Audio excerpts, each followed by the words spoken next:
कि नाच के नशा में तू को रोटियो नहीं खाला कि तू को रोटियो नहीं खाला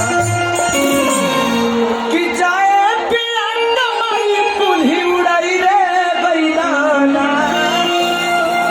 वो उड़ाई रे गईला। क्या जी?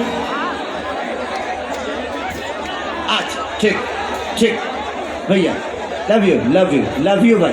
बाद में बाबू, एक अकेले तुम आओगे 10 लोग और आएंगे, पूरा कार्यक्रम खत्म हो जाएगा।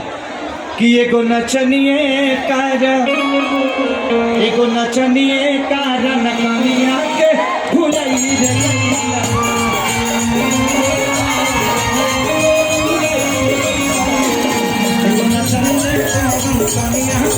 भुलाई रे गईला।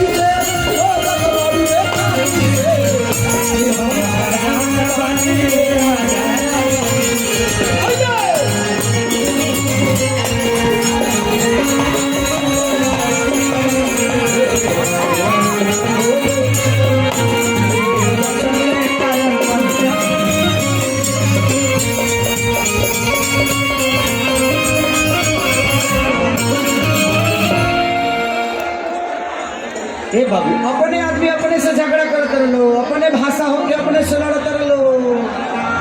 हाँ तोरा के रे तेव का कहा धैली रे? कौन जी? तेव का कहा धैली हो? जामा तू धर्म कहाँ जामा? तू वही रहेला कि कैसे